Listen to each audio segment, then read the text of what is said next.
की नई नई शादी हुई थी और वो अपनी शादी से बहुत ही ज्यादा खुश भी थी। पायल का ससुराल का घर बहुत ही छोटा था, पर फिर भी उसे अपने ससुराल में रहने में कोई दिक्कत नहीं थी। एक दिन पायल की सास अनीता पायल से बोलती है। बहू, सुनने में तो आया है कि इस बार गर्मी काफी ज्यादा पड़ेगी। हाँ माँ जी, मुझे भी कुछ दिन पहले पड़ोस वाली काकी बता रही थी, लेकिन हमें इतनी भी कहाँ ही दिक्कत होगी। हमारा घर तो फिर भी काफी ठंडक रखता है। बहू, तो किस वहम में है? अरे गर्मियों में तो सीधा धूप हमारे घर पे ही पड़ती है। गर्मियों में बहुत ज्यादा बुरा हाल हो जाता है। और जब से ये पता चला है कि गर्मियाँ ज्यादा पड़ने वाली है, तब से तो काफी परेशान हो गई हूँ मैं। माँ जी, आपकी बात सुनकर तो मैं और भी ज्यादा परेशान हो गई अब। फिर तो गर्मी हमारे लिए आफत ही बनने वाली है। खैर माँ जी, हम सब एक साथ ही सोते तो हैं, तो जमीन पर मैं पोछा लगा लूंगी। ठंडी हो जाएगी जमीन। हाँ बहू, अब तो जिससे भी थोड़ी बहुत राहत मिलेगी हमें वही करना पड़ेगा।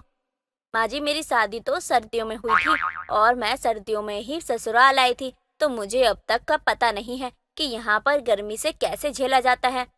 लेकिन कुछ न कुछ तो हो ही जाएगा। पायल और अनीता दोनों ही एक दूसरे के साथ काफी प्यार से रहती थी।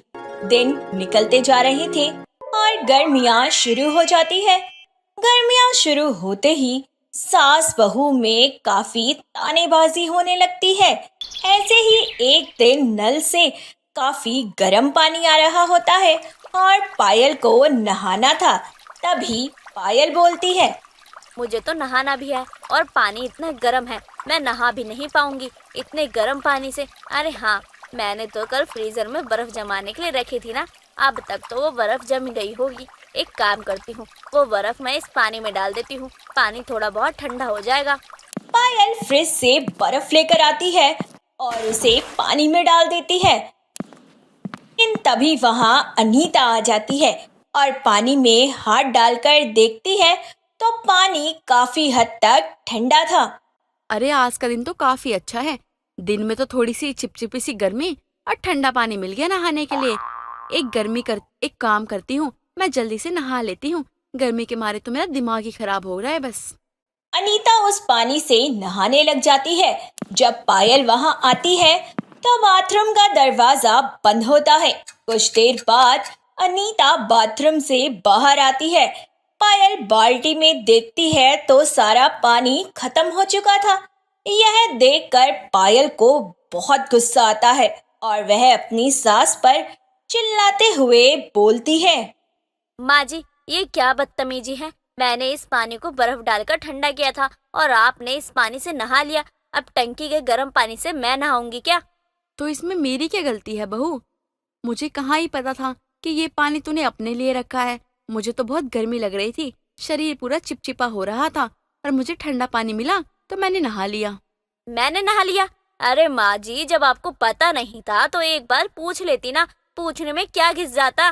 बहू, मुझसे बदतमीजी से बात करने की ना जरूरत नहीं है। मैं तेरी सास हूँ, ना कि तेरी बहू, जो तू मुझसे ऐसी बदतमीजी से बात करे। सांस वाली तो एक भी हरकत नहीं है आपके अंदर।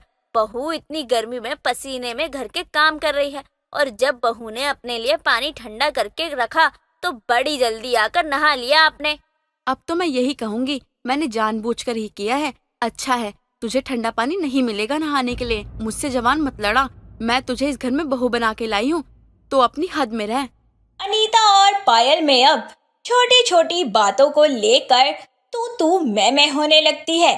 ऐसे ही कई दिन निकल जाते हैं। गर्मी अब हद से ज्यादा बढ़ चुकी थी। कुछ दिनों बाद अनीता, पायल और अनीता का बेटा अनिल तीनों ही जमीन पर सो रहे होते हैं। तभी पायल को बहुत गर्मी लगती है और वह कूलर का मुंह अपनी तरफ कर देती है। अनीता के पास बिल्कुल भी हवा नहीं जा रही थी, इसीलिए अब अनीता को गुस्सा आने लगता है और वह गुस्से से बोलती है। बहू, ये कूलर तेरे मायके से नहीं आया है जो तू इस पे अपना रोब दिखा रही है। यहाँ और भी बाकी लोग सो रहे हैं, सारी गर्मी तुझे नहीं लग रही है? बिल्कुल सही कहा माँ जी आपने। जी हाँ, बिल्कुल सारी गर्मी मुझे ही लग रही है। भले ही ये कूलर मेरे मायके से नहीं आया, लेकिन ये कूलर आपके मायके से भी तो नहीं आया ना।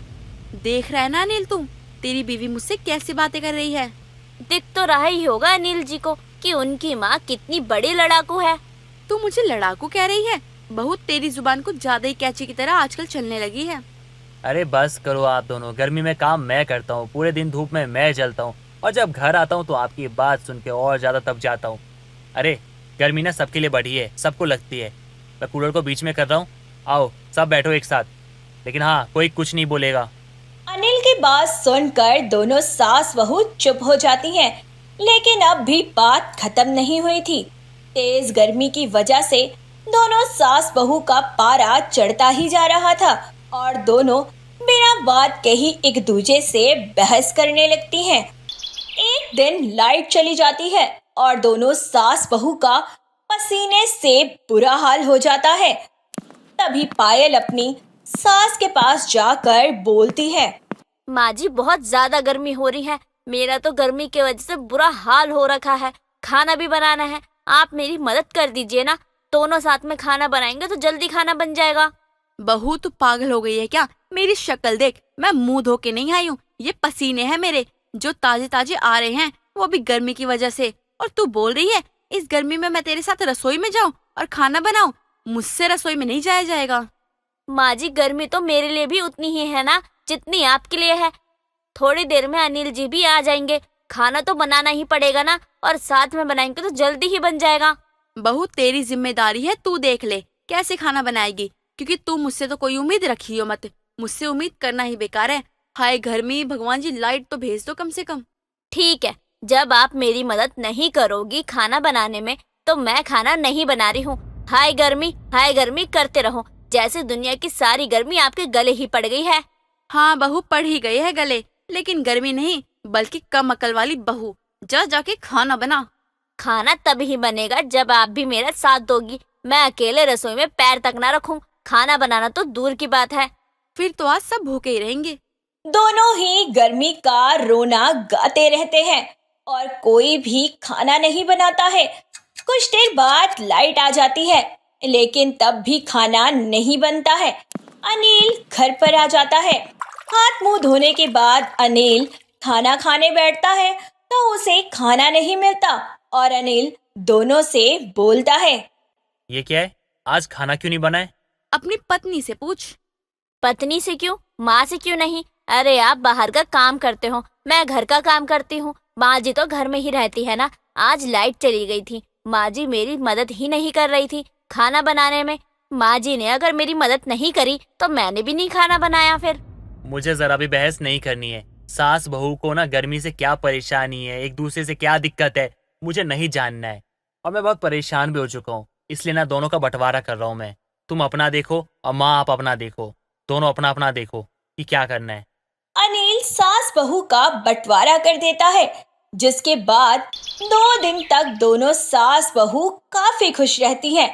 लेकिन ज्यादा दिन उनकी यह खुशी नहीं टिक पाती, क्योंकि अब घर में अलग अलग जगह पर खाना बनता था, इसीलिए गर्मी और भी बढ़ गई थी। ऊपर से एक टाइम पर एक ही कूलर चलता था, इसीलिए अब दोनों गर्मी से बहुत ही परेशान हो गई थी। एक रात जब दोनों गर्मी की वजह से बेहाल हो रही होती हैं और उन्हें नींद नहीं आ रही होती, तभी अनीता अपने बहू और बेटे से बोलती है, मुझे सास बहू का बंटवारा बिल्कुल रास नहीं आया है। गर्मी का इलाज बंटवारा नहीं है। मैं भी माँ जी की बात से सहमत हूँ। बहुत दिक्कत हो रही है अब तो। और फिर दोनों झगड़ा करने लगे फिर से। तो झगड़ा तो हर सास बहू का अधिकार होता है, लेकिन बंटवारा कोई रास्ता नहीं है। बंटवारे के बाद दोनों सास बहू को अपनी अपनी गलती का एहसास हो जाता है और उन दोनों के बीच का बंटवारा आखिरकार रद्द हो जाता है।